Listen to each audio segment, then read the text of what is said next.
안녕하세요, 장신입니다. 오늘은 여러분들이 아주 잘 알고 있는 이야기지만 조금 설명이 힘든, 저도 가끔 헷갈릴 수 있는데요.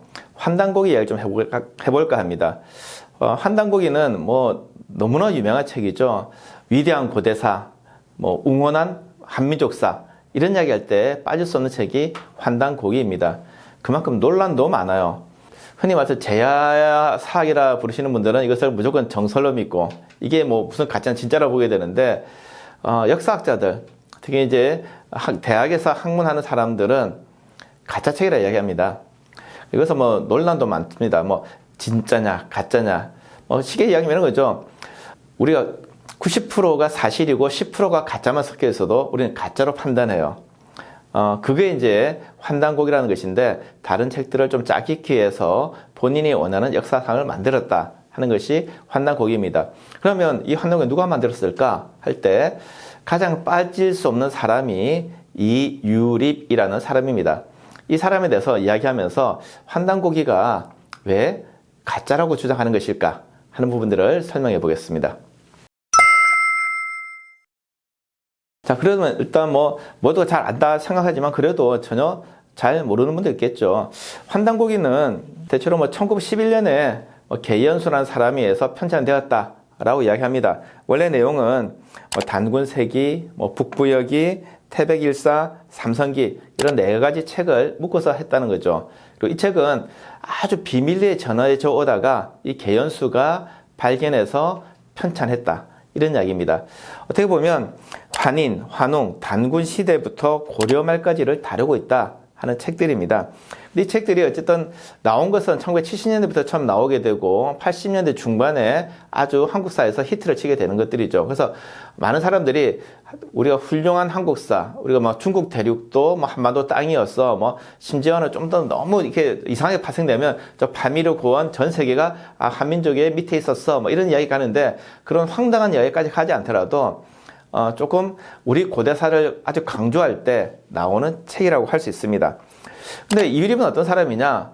보통 이제 이 계연수의 자기의 증언에 의하면 계연수의 뜻을 계승한 사람, 계연수라는 사람은 억울하게 이제 죽게 되는데, 그때 죽음을 보고 자신이 그 사상을 60년 동안 잘 감추고 있다가 환단고기를 세상에 내보인, 그래서 환단고기를 다시 재발견한 사람, 이렇게 되는 것이죠.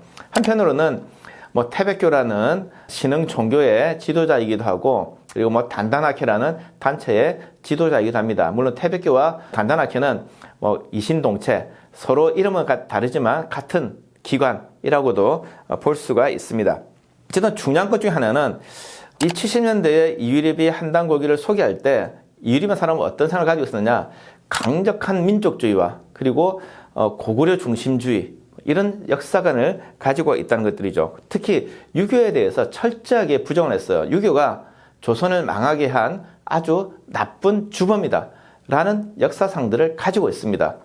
자, 그렇다면 이유립이라는 사람이 실제로 초질간에 살아왔는가, 그리고 이유립이라는 사람 자체에 거짓이 없는가 라는 것들을 볼 필요가 있다는 것들이죠. 그걸 한번 살펴보겠습니다.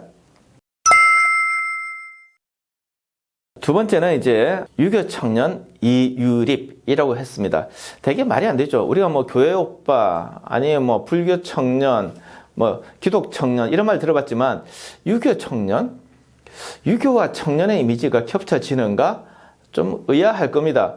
왜 유교는 되게 고리타분하고 구식이고 이런데 왜 유교에 청년을 붙이지? 제가 이제 설명을 들어보시면 좀 이해를 할 수 있어요.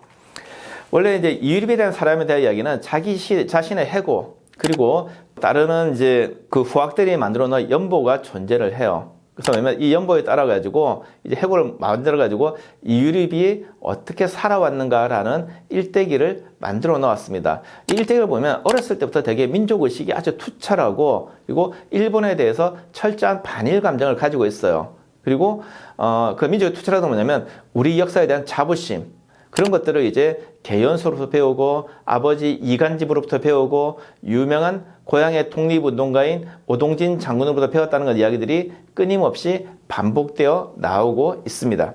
자, 그런데 이제 이 이야기가 얼마나 사실일까 하는 걸 좀 볼 필요가 있는 거죠. 다행히 보통 이렇게 이유립은 정말 이름 없는 사람이었어요. 이게 환단고기 아니면 거의 찾을 일도 없는 사람이라서 과연 기록이 있을까 싶은데, 더구나 이제 본인이 밝혀놓은 뭐 연보나 해고 쪽에 뭐 나오는 단체들이 과연 나올까 싶은데 의외로 그것이 다 찾아집니다. 최근에 어쨌든 뭐 데이터베이스 사업이 발달해가지고 다 치면 다 나오더라고요. 자, 보니까 어쨌든 뭐 초등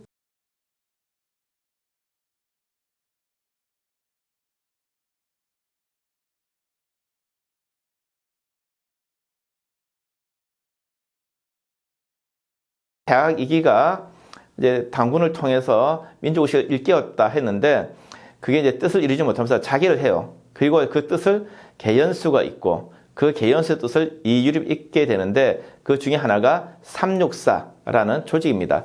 물론 이 조직을 만들어 놓고 이제 자기들끼리 이제 민족의식을 고취하고, 그러다가 이제 그 지역 주재소에 걸려서, 검열에 걸려서 이제 만드는 잡지가 폐간되고 단체도 해산되었다라고 하게 되는 것들이 나와요. 근데 실제 따져보니까 그렇지 않습니다. 이 기사가 나와요. 364는 무엇인가 하는 보면 지역의 청년들이 세상에 좀 물정을 알기 위해서 우리가 이제 여러 가지 잡지를 받아보죠. 그 잡지는 보면 꼭 반드시 뭐 역사에 관한 뿐만 아니라 사상도 있고 아동도 있고 여러 가지 지식을 다루는 것들이죠. 그리고 문제는 지역에서 이렇게 검열할 수가 없어요. 왜냐면 지역의 순사가 그걸 검열해야 되는데, 순사가 아주 어려운 한문을 판독해서 검열하기 힘든 거죠.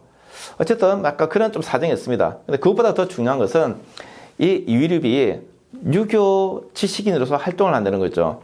1931년에 서울에서 조선 유교회라는 단체가 만들어집니다.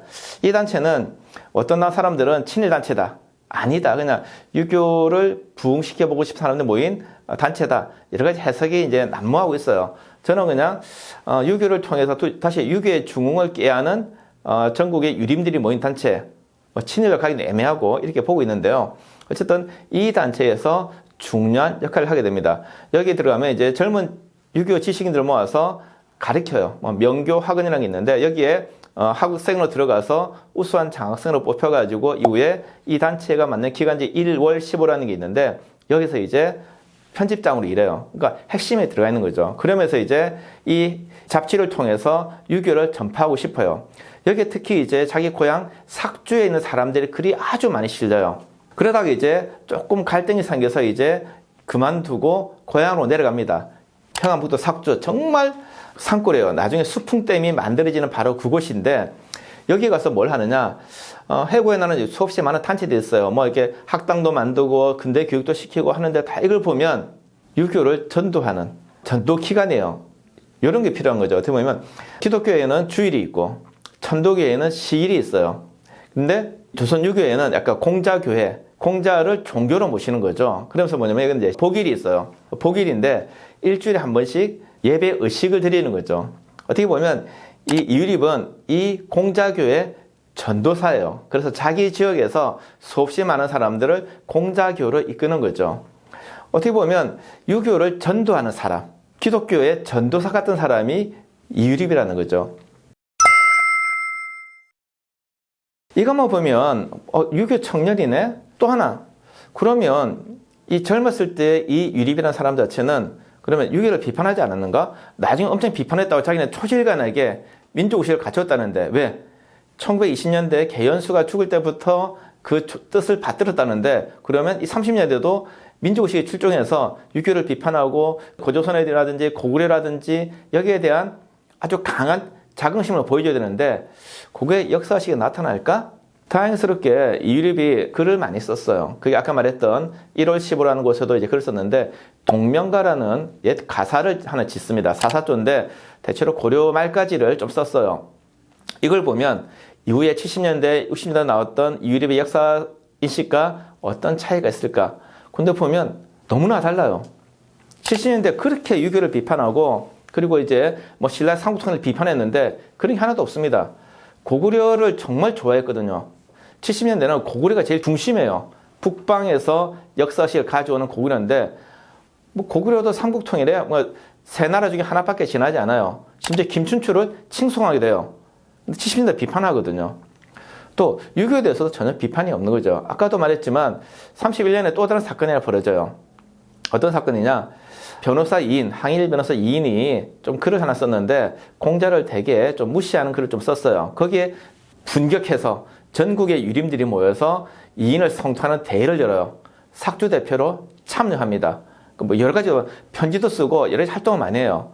어떻게 보면 유교를 지키고 유교를 비판하는 데서 그렇게 나섰던 사람인데 갑자기 70년대 이후에 죽을 때에는 나는 한 번도 그런 적이 없다고 이야기하는 거죠. 70년대에 이제 어떻게 보면 아주 위대한 상고사, 고구려 중심의 역사, 유교를 비판한 사람이 그것을 이제 이야기하다 보니까 과거의 자기를 숨기는 거죠. 은폐하고 왜곡하게 되는 거죠. 그러면서 뭐냐면 나는 그런 일 없었어 하게 되는 거죠. 따져보면 유립이 엮은 자기 회고와 제자들이 어떤 증언을 바탕으로 해서 연보를 만들었어요. 그렇게 보면 유립은 대단한 민족운동가이고 민족사학자예요. 이미 어릴 때부터. 근데 유립을 비판하는 사람들은 아니야, 그 사람은 친일파고 뭐 민족사학자도 아니야라는데 뭐 저는 친일파까지는 보지 않아요. 그렇지만 친일파도 아니고 독립운동가도 아니에요. 될 수가 없죠. 행위를 보면 한 적이 없으니까. 그런데 어쨌든 이 유립한 사람은 70년대 환단고기를 밖에 공개하기 위해서 그리고 이걸 통해서 태백교나 어떤 자기가 믿고 있던 신흥 종교를 전파하기 위해서 과거의 역사 사실을 다 숨겼어요. 자기를 독립운동가인 것처럼 그리고 독립운동의 정신을 계승한 것처럼 민족의식을 사학자인 것처럼 그렇게 조작하고 은폐하고 했던 것이죠. 어떻게 보면 유교 청년이기 때문에 70년대에 그런 반유교적인 것을 볼 수가 없게 되는 것들이죠. 이 유립에 대해서 좀 더 자세히 알기 위해서는 다음 시간에 개연수라는 인물을 다시 한번 더 봐야 됩니다. 오늘은 유립을 통해서 한당고기를 만든 유립이 사기에 가까운 인물이다 라는 정도만 이야기를 했습니다. 다음 시간에 뵙겠습니다.